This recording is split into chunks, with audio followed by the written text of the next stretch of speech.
नमस्कार, मैं हूं संजय शर्मा। आप देख रहे हैं 4 पीएम न्यूज़ नेटवर्क। महाराष्ट्र में अब बस चुनाव की घड़ियां आ गई, चुनाव होने जा रहा है।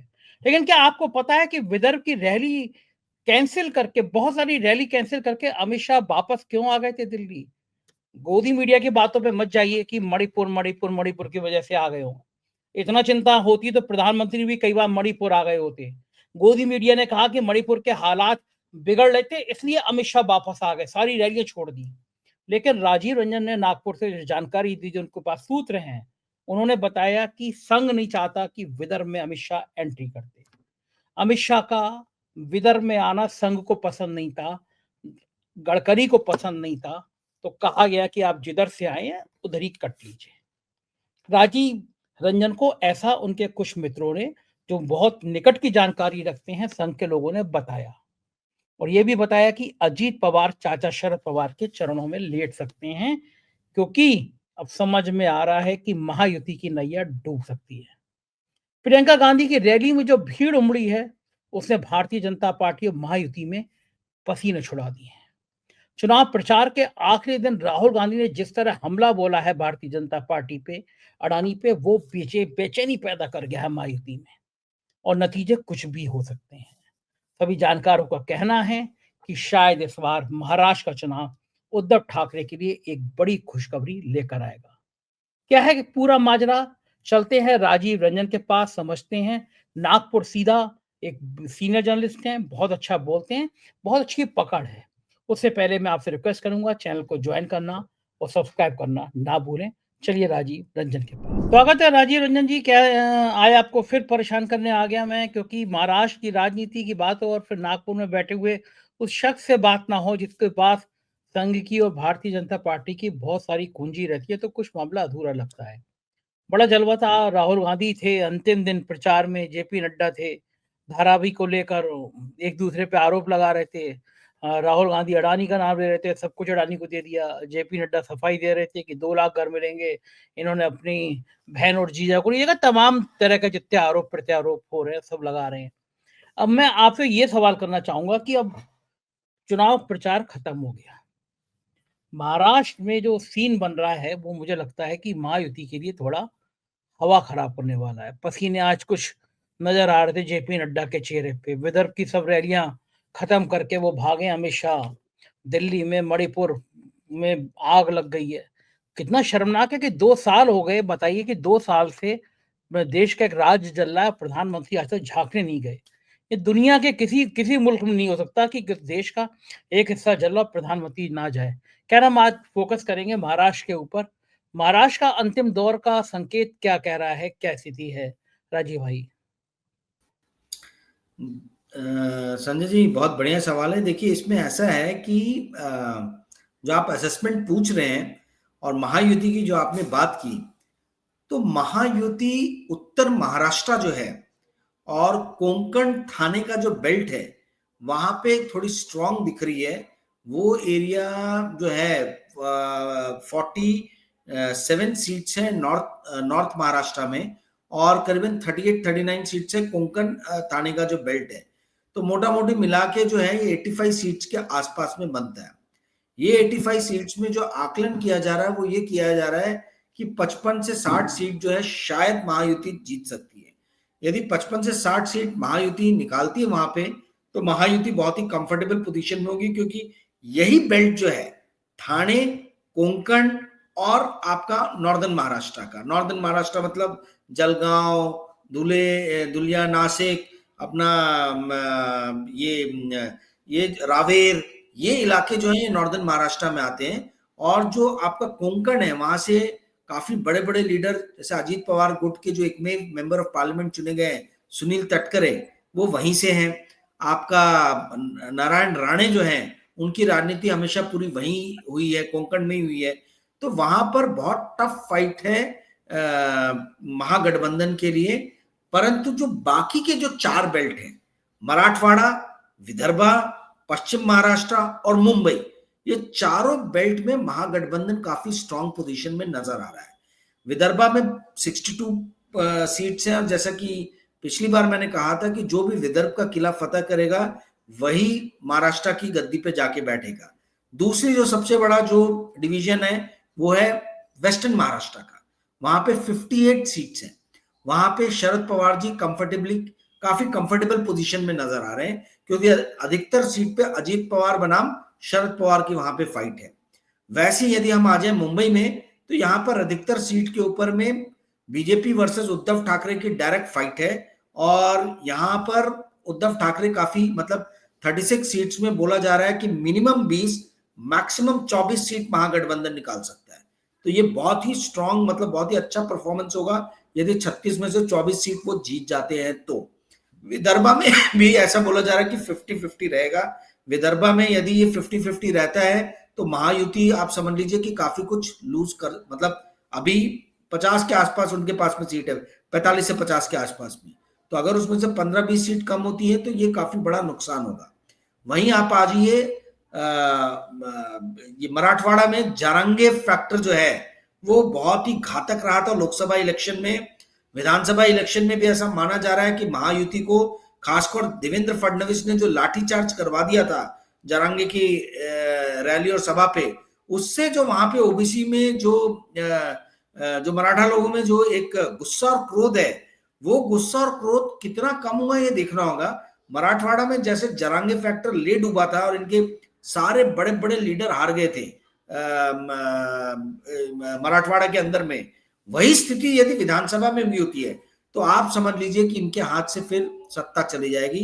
मराठवाड़ा बहुत इंपॉर्टेंट है, विदर्भा बहुत इंपॉर्टेंट है। ये दोनों जगह ही मिला के जो है 108 सीट देते हैं। इसमें आप वेस्टर्न महाराष्ट्र जोड़ लीजिए तो 166 सीट हो जाती है। 288 सीट जो है ये टोटल महाराष्ट्र की सीट है। तो मैजिकल फिगर जो है वो 144 का है। 144 288 में देखिए कांग्रेस 103 सीटों पे चुनाव लड़ रहा है, वहीं बीजेपी 152 सीट पे लड़ रहा है। शिवसेना शिंदे 81 सीट पे लड़ रहा है और शिवसेना उद्धव ठाकरे 94 सीट पे लड़ रहा है। और शरद पवार का जो फैक्शन है वो 87 सीट पे लड़ रहा है एनसीपी का, और अजीत पवार का 55 सीट पे लड़ रहा है। तो ये कंपटीशन अब मतलब 152 सीट पे लड़ने का रीजन जो बीजेपी का है वो यही है कि वो लोग ये मान के चल रहे हैं कि अगर हमारा स्ट्राइक रेट 50% के ऊपर रहता है तो हम कंफर्टेबली 80 सीट अपने दम पे ले आए, तो इजीली हमको इंडिपेंडेंट्स और जो हमारे दो सहयोगी मित्र दल हैं इनकी मदद से हम सरकार बना लेंगे। इसलिए इन्होंने ज्यादा से ज्यादा सीट अपने पास रखी है।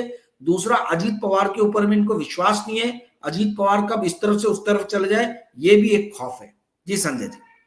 लेकिन अगर वो मान लीजिए 80 सीट ले भी आए तो जो शिंदे की हालत पतली होती हुई दिखाई दे रही है, अजीत पवार उधर चले गए तो बीजेपी के हाथों तो इस बार कुछ लगने वाला नहीं है। ये बात महाराष्ट्र में चर्चा का विषय बहुत बनी हुई है। दूसरा, किसानों की आत्महत्या का मुद्दा भी, आप विदर्भ में रहते हैं, आप तो उस इलाके में घूमते हैं, देखते हैं, वो बहुत बड़ा मुद्दा बन गया है। आप देखिए ना, जेपी नड्डा की जो बॉडी लैंग्वेज है वो कितनी अजीब सी लग रही थी। बातचीत कर रहे थे, भाषण दे रहे थे, तो वो कॉन्फिडेंस नजर नहीं आ रहा था। यानी कहाँ के तीर कहाँ का तुक्का लगा रहे थे। तो ये भारतीय जनता पार्टी के नेताओं का जो कॉन्फिडेंस लेवल गिरा है, उसको उसको लेके आप क्या कह रहे हैं कि अचानक पिछले 8-10 दिनों में बीजेपी के तमाम नेताओं का जो कॉन्फिडेंस था वो हम देख रहे हैं कि बहुत नीचे लेवल पे आ गया है। बीजेपी जो भी कर सकती थी इन्होंने किया।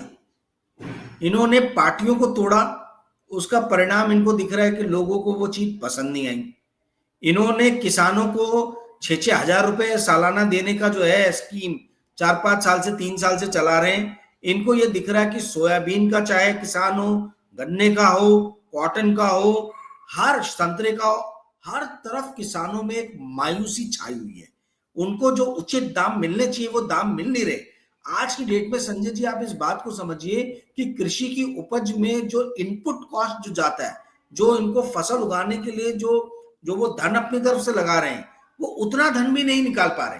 तो प्रॉफिट तो आप छोड़ ही दीजिए, यानी इनको इनकी लागत का उचित मूल्य नहीं मिल पा रहा है। इससे एक बहुत ज्यादा मायूसी छाई हुई है। 6,000 रुपए जो हर साल दे रहे हैं, ये ऊंट के मुंह में जीरा डालने जैसा है। जब इनको ये समझ में आया कि इससे भी खुश नहीं हो रहे, तो इन्होंने सोचा चलो अब किसानों की बीवियों को खुश करते हैं, तो उनके नाम पे ये लाडली बहना योजना ले आए। अब 1,500 रुपए मिल रहे। इनको ये समझ में नहीं आ रहा कि आप कितना भी पैसा दे दीजिए वो सोल्यूशन नहीं है। पैसा देना सोल्यूशन इसलिए नहीं है क्योंकि महंगाई आपने इतनी बढ़ा दी है। महंगाई जो है आज खाद से लेके पेस्टिसाइड से लेके कीटनाशक दवाइयां, आप देख लीजिए हर चीज जो खेती में लगती है उन सब की बहुत ज्यादा जो है इनपुट कॉस्ट बढ़ गया है। वहीं मेरे आपके जैसे जो आम जो लोग हैं उनके जीवन यापन का कॉस्ट कितना बढ़ गया है। आप ये सोचिए खाने पीने की चीजों से लेके तो health services, education services, school के बच्चों का ट्रांसपोर्टेशन कॉस्ट जो स्कूल आते जाते हर साल ये 10-15% से बढ़ रहा है। तो लोगों की सैलरी बढ़ रही है क्या? लोगों की सैलरी तो उस रफ्तार से बढ़ नहीं रही है, पहली चीज। दूसरी चीज, आप रोजगार भी नहीं दे पा रहे हो लोगों को। तो जब जॉब नहीं है, आप ये देख रहे हो कि इन्फ्लेशन बहुत हाई है, तो जब तक इन चीजों का आप सोल्यूशन नहीं करोगे, आप कितने भी लोगों को पैसे देते चले आओ, उसका कोई फायदा तो होने नहीं वाला है। मूल जो कारण है, जो मूलभूत कारण है भारतीय जनता पार्टी या महायुति की सरकार के खिलाफ जो एक आक्रोश है, वो कारण ये कि महंगाई बहुत ज्यादा है, बेरोजगारी बहुत ज्यादा है, और जो इन्होंने गलत राजनीति की, इन्होंने कॉन्फ्लिक्ट की राजनीति की है, इन्होंने जोड़ तोड़ की राजनीति की है। लोगों को वो पसंद नहीं है। लोगों ने अपना मैंडेट 2019 में जो दिया था, आपने उस मैंडेट को जो है एक दूसरी तरफ डाइवर्ट करने की कोशिश की, पार्टियों को तोड़ के।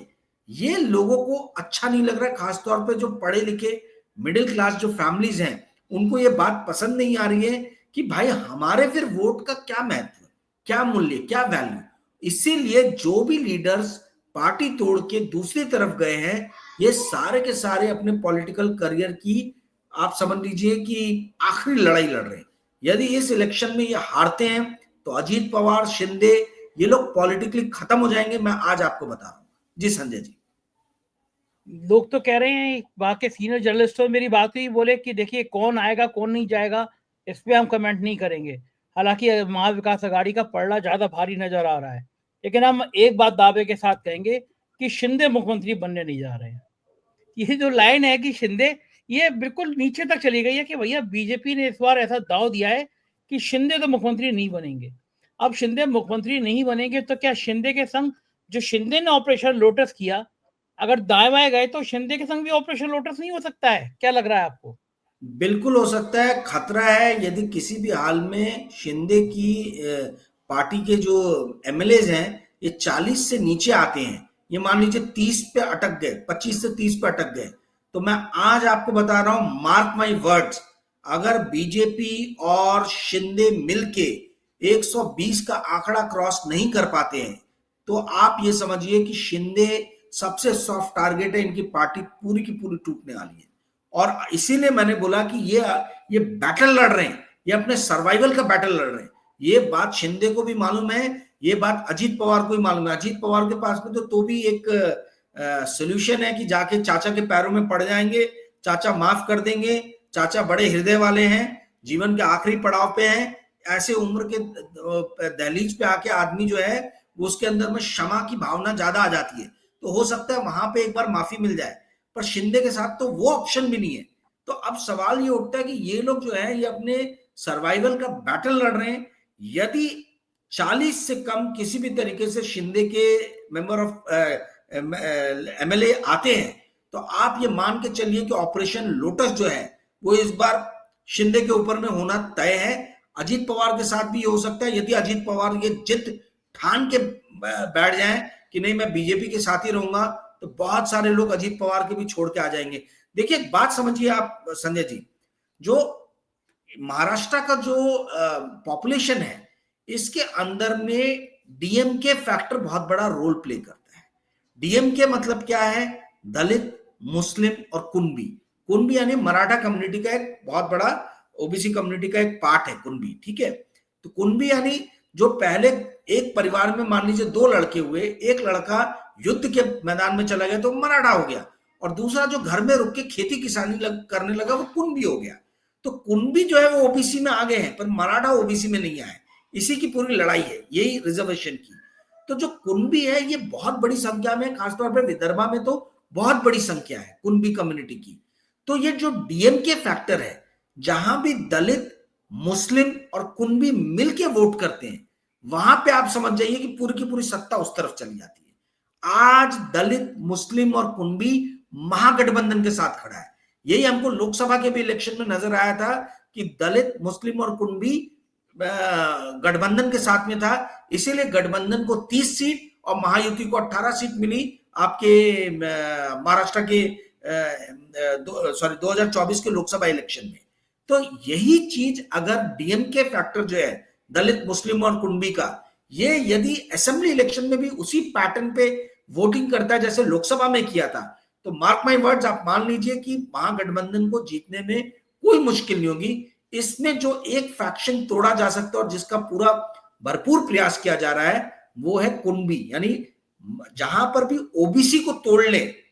जो बीजेपी आज ना केवल महाराष्ट्र में बल्कि पूरे भारत में जो रूल कर रही है वो सिर्फ और सिर्फ इसलिए कर पा रही है क्योंकि ओबीसी उनके साथ में। यदि ओबीसी वोट को खींच लिया किसी भी तरीके से महागठबंधन ने, जैसे कि लोकसभा इलेक्शन में किया था महाराष्ट्र में, यदि वो हो गया तो आप ये मान के चलिए कि महागठबंधन की सरकार बनने में कोई मुश्किल नहीं आएगी। मराठा लोग चिढ़े हैं इनसे, कुणबी चिढ़े हुए हैं, दलित चिढ़े हुए हैं, मुस्लिम चिढ़े हुए हैं, अल्पसंख्यक जो दूसरे आते हैं, चाहे वो सरदार कम्युनिटी हो, चाहे आपकी ये क्रिश्चियन कम्युनिटी हो, ये सब के सब नाराज चल रहे हैं और किसान तो नाराज हैं ही। तो इनको वोट देने वाला जो एकमेव पॉपुलेशन है वो है औरतों का, और वो औरतों को ही रिझाने के लिए, उनको लालच में देने के लिए इन लोगों ने लाडली बहना योजना निकाला, जो कुछ नहीं है, एक ब्राइब है मेरी नजर में। बहुत पिछले प्रोग्राम में हमने बोला था कि ये ब्राइब है, और आप यकीन नहीं करेंगे संजय जी, मुझे कम से कम 250 फोन आए सिर्फ उस एक वीडियो को देख के कि भाई आपने जो कहा एकदम सही कहा, हम आपकी बात जो है उसमें हम पूरी तरीके से हम आपकी बात से सहमत हैं। मेरा दर्शकों से आग्रह है कि यदि आपको कोई और भी सुझाव देने हैं तो आप 9860317209 पे मैसेज करें, फोन ना करें, मैसेज करके आप मेरे को सुझाव दे सकते हैं। जी संजय जी, एक बार बताइए मेरे को कि ये कुछ मामला गड़बड़ा भी गया है, वही जो मैं कॉन्फिडेंस का जिक्र कर रहा था। गुरुद्वारे में पहुंच गए जेपी नड्डा जी, वहां कीर्तन चल रहा है। आप देखो भैया कि कहीं पे आराधना हो रही है, पूजा पाठ हो रहा है, तो तुम्हारी तरह नहीं है भैया, बीजेपी की तरह सब नहीं है कि वो धार्मिक स्थलों को भी पूजा का केंद्र जहाँ पे है वहां पे भी राजनीति का केंद्र बना दे।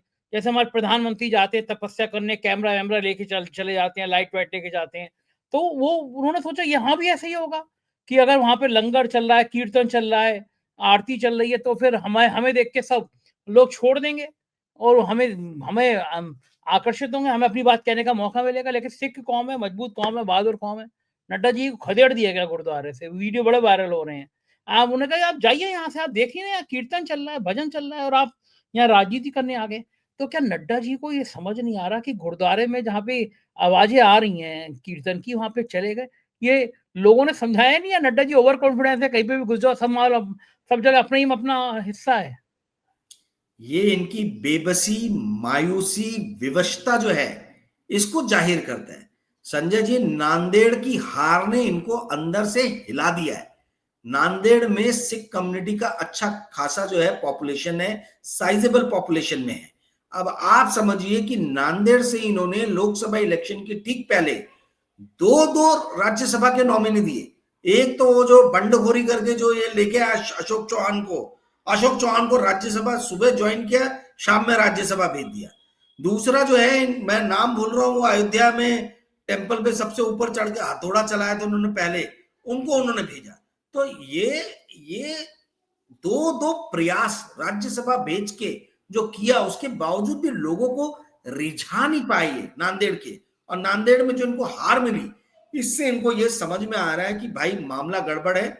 बॉम्बे में भी सिख कम्युनिटी की अच्छी खासी साइजेबल पॉपुलेशन है, नागपुर में साइजेबल पॉपुलेशन है। नागपुर में लोकसभा के इलेक्शन में सिख कम्युनिटी ने जो है वो इलेक्शन का बॉयकॉट किया था, मतलब 70 से 80% लोगों ने वोट नहीं डाला था because of the miss handling of Punjab में जो हुआ था किसान आंदोलन, उसके विरोध में। तो क्या है, इनको ये समझ में आ रहा है कि सिख कम्युनिटी जो है उसका पंजाब के बाहर यदि कोई और दूसरे राज्य जहां पे सबसे ज्यादा आबादी है वो महाराष्ट्र है, और महाराष्ट्र के अंदर में मुंबई, ठाणा, नागपुर, नांदेड़, ये सब बेल्ट में जो है ये सिख बहुत लार्ज मतलब इनका प्रेजेंस है। तो उनको भी ये नाखुश करके चल रहे। देखिए हो क्या रहा है संजय जी, बड़ा मजेदार मतलब मेरे को सिचुएशन दिख रहा है। पुरुष जितने भी हैं, चाहे कोई सी भी कम्युनिटी आप देख लीजिए, नौजवान अगर यूथ हो तो वो अनएम्प्लॉयमेंट के कारण इनसे नाराज है। यदि पुरुष किसान है तो अपनी कम आमदनी के कारण नाराज है। यदि वो मराठा कम्युनिटी या ओबीसी इसको बिलोंग करता है, मराठा कम्युनिटी को, तो जिस तरीके से मराठाओं के साथ इन लोगों ने दुर्व्यवहार किया है उससे वो नाराज हैं। जारांगे जी के कारण उनके जो फॉलोअर्स हैं वो तो नाराज हैं। तो पुरुषों में भयानक जो है वो नाराजगी है भारतीय जनता पार्टी को लेके। पर पुरुषों की जितनी पॉपुलेशन है ऑलमोस्ट उतनी पॉपुलेशन महिलाओं की भी है।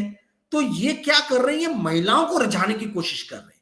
और ये कोई पॉलिटिकल, मैं देख रहा हूं एक्सपर्ट इस चीज को समझ नहीं पा रहा है ये किस हद तक उसमें सक्सेसफुल होंगे। देखिए मध्य प्रदेश में ये जो जीते हैं वो सिर्फ और सिर्फ महिलाओं के समर्थन के कारण जीते हैं। सेम केस विद आपका छत्तीसगढ़, महिलाओं ने भर भर के इनको वोट दिए। देखना ये होगा कि क्या महाराष्ट्र में भी इनका ये जो लाडली बहना योजना जो है ये मध्य प्रदेश की तरह जो है क्या ये सक्सेस का गुल जो है खिला पाएगा इनके लिए, क्योंकि पुरुषों के अंदर में भयानक नाराजगी है। यदि इनका बेड़ा पार अगर होगा महायुति का तो वो सिर्फ और सिर्फ महिलाओं के ही दम पे होगा। देखना हमें ये है कि महिलाएं कितना इनका साथ देती है। जी संजय जी, बिल्कुल ठीक कह रहे हैं आप। और फिर देखिए ना, कुछ हालात, कुछ संकेत भी गड़बड़ हो रहे हैं। जैसे विदर्भ में अमित शाह की रैलियां थी और अचानक सब रैलियां रद्द करके अमित शाह को वापस लौटना पड़ा। उसका क्या संकेत गया होगा विदर्भ में जहां जहां रैलियां थी वहां कि भैया गृह मंत्री आ रहे हैं, बड़ी बड़ी बातें करेंगे, नहीं गृह मंत्री तो भाग खड़े हुए। तो फिर इस बात का क्या अर्थ गया होगा, क्या लग रहा है आपको? नहीं देखिए आरएसएस बहुत नाराज है अमित शाह जी से। वो मणिपुर ठीक है, दैट इज ठीक है, वो फैक्टर जो भी हम बोले मणिपुर के कारण, आप ये समझ लीजिए विदर्भ आरएसएस का गढ़ है, ठीक है। और अमित शाह जी जाने अनजाने, मुझे नहीं मालूम किन कारणों से, ये आरएसएस को पिछले 10 साल से जो है बहुत ही नाखुश करते आए, ठीक है। ये इनकी क्या स्ट्रेटेजी, इनकी क्या सोच है। यहाँ नागपुर में आरएसएस की 2 साल 3 साल पहले बैठक चल रही थी, ये वहां बैठक में जाने की इन्होंने कोशिश की, इनको आदेश आया कि गाड़ी अपनी मोड़ लो, गाड़ी मोड़ के फिर इनको जबरदस्ती दूसरे डायरेक्शन में भेजा गया। तो ये जो इनका जो ये है कि भाई हर चीज में अपनी नाक जो है वो डालना, मतलब हर चीज, हर फैसले में, हर ऑर्गेनाइजेशन के अंदर में मेरा प्रेजेंस रहे, मेरा डिसीजन चले, ये देखिए नहीं पसंद आता लोगों को। और आरएसएस को आपकी जरूरत नहीं है, आपको आरएसएस की जरूरत हो सकती है। तो ये जो आप हर चीज में आके अपने हिसाब से चीजों को मोड़ने का जो प्रयास करते हैं, इससे आरएसएस का जो टॉप ब्रास है दे आर नॉट हैप्पी। और आरएसएस महाराष्ट्र इलेक्शन में जी जान से बीजेपी के साथ में लगा हुआ है। तो अमित शाह जी को शायद ये सिग्नल दिया भी गया होगा कि you are not welcome here, आप जो है अपना गृह मंत्री हैं, गृह मंत्रालय संभालें, यहाँ जो है हम संभाल लेंगे, हम देख लेंगे। ये भी एक कारण हो सकता है, पर इस तरीके की बातें बाहर आती नहीं है। मुझे जो इंटरनली पता है इन लोग का जो आपस में जो इक्वेशन है वो कोई बहुत अच्छा इक्वेशन है नहीं आरएसएस के साथ में। मे भी मणिपुर के कारण गए हो, मे भी ये हो सकता है कि भैया he is not welcome here bye RSS और जो बीजेपी के दूसरे टॉप फंक्शनरीज जो है, जो लीडर्स हैं। ये विदर्भ की बात कर रहे हैं आप? जी मैं विदर्भ की बात कर रहा हूँ, विदर्भ की बात कर रहा हूँ। देखिए कुछ भी कह लीजिए, आज भी विदर्भ गडकरी साहब का है। यदि गुजरात जो है वो मोदी और अमित शाह का है, तो पूरा विदर्भ जो है वो गडकरी जी के पीछे एक में वही अपनी सीट तो बचा पाए बीजेपी से, और कौन बचा पाए। तो कहने का अर्थ है, और आरएसएस का गढ़ है, आरएसएस यहाँ काम कर रहा है। तो जब आरएसएस काम कर रहा है तो आपकी जरूरत क्या है, आप हर जगह क्यों पहुंच जा रहे हो? जहां आपकी जरूरत है आप उन इलाकों में करो जो भी आपको काम करना है। परंतु यदि आपको यहाँ इन्वाइट नहीं किया गया है तो आप जबरदस्ती आके यहाँ पे कैंपेनिंग करोगे तो आपको वैसा सपोर्ट नहीं मिलेगा। हो सकता है सिग्नल ये गया होगा कि आपकी रैली में भीड़ ही नहीं आएगी, आपकी रैली में लोग ही नहीं आएंगे, ये भी हो सकता है ना। तो ये मैं कयास लगा रहा हूं, अनुमान लगा रहा हूं, मुझे कोई पुख्ता जानकारी नहीं है, पर ये भी फैक्टर्स है क्योंकि इनकी जो दूसरी रैलियां हुई हैं अमित शाह जी की या मोदी जी की, उसमें कोई बहुत भारी भीड़ नहीं आई है। आज आप देखिए नागपुर में जैसी रैली प्रियंका गांधी ने की और जो भीड़ गई, बंटी बाबा शेलके, प्रफुल्ल गुर्दे पाटिल, विकास ठाकरे, नितिन राउत, इनमें जान आ गई उस रैली के बाद में। अब इलेक्शन में 20 तारीख को क्या होगा मुझे नहीं मालूम, पर वो विशाल, वो भव्य रैली की मतलब कई किलोमीटर तक जो है आने जाने का ट्रैफिक जो है वो एकदम पूरी तरीके से बंद हो गया हो, वैसी रैली तो हमको दिख ही नहीं रही है अमित शाह जी की या मोदी की। तो आप कैसा है कि ये 20 तारीख तय करेगा। एक बहुत बड़ा जो साइलेंट फैक्टर है वो औरतों का फैक्टर है, क्योंकि औरतों के वोट कहां जाएंगे ये पता नहीं चलता, क्योंकि वो मुखर नहीं है, वो उतना मुखर होके सामने आके बोलती नहीं है। जैसे हम लोग भी जाते हैं बात करते हैं लोगों से, तो ज्यादातर जो सैंपल आता है जो लोगों से बात करके समझ में आता है वो पुरुष रहते हैं, महिलाएं नहीं रहती हैं। तो महिलाएं किस तरफ झुकती हैं, लाडली बहना योजना जो है ये सिर्फ और सिर्फ इनके पास में एक ही हथियार है, वो है लाडली बहना योजना। अब वो कितना कारगर साबित होता है वो देखने वाली बात है। और संजय जी याद रखने की बात है कि आज की रात कत्ल की रात है। कत्ल किसका होगा, कातिल कौन होगा, ये आप समझ लीजिए, ये पूरा का पूरा इलेक्शन डिसाइड करेगा। जिसके पास धन है, जिसके पास बल है, वही कातिल होता है। जिसके पास धन नहीं है, जो कंगाल है, उसका कत्ल होना जो है लगभग तय होता है। तो आज की रात जो है कांग्रेस, शिवसेना उद्धव ठाकरे और शरद पवार जी, इनके हर कार्यकर्ता का कर्तव्य बनता है कि ये अपने सारे बूथ एजेंट्स, सारे इलेक्शन एजेंट, सारे पोलिंग एजेंट्स को संगठित करके उनको बोले कि हमको सिर्फ आज एक रात मेहनत करनी है। आज की रात मेहनत किया हमने तो आगे आने वाले 5 साल जो है वो हमारे रहेंगे।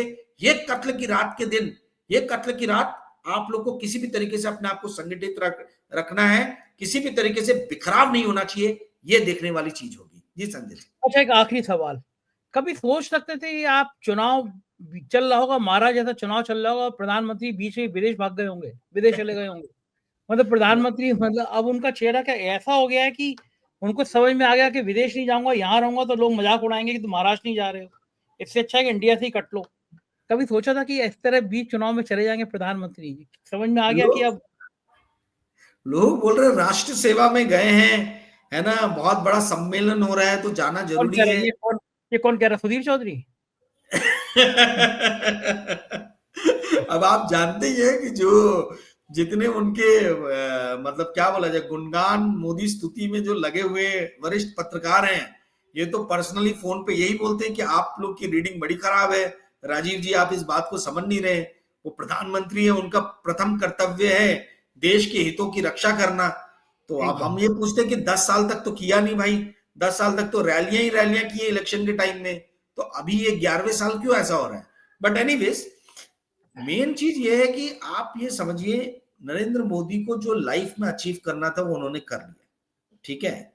अब वो कैसे भी उस चीज को बरकरार रखने की लड़ाई है पूरी की पूरी।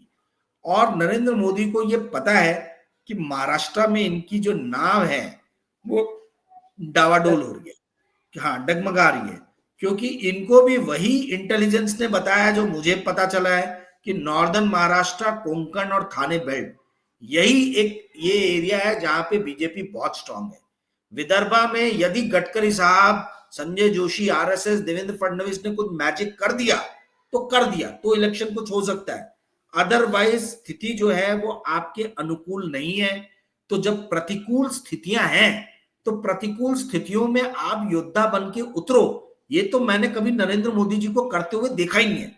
वो सिर्फ जहां उनके लिए अनुकूल स्थितियां होती हैं वहां पे वो तलवार भांजने आ जाती है। तो यहाँ अनुकूल स्थिति जो है ये भाजपा के लिए और महायुति के लिए दिख नहीं रही है, पहली चीज।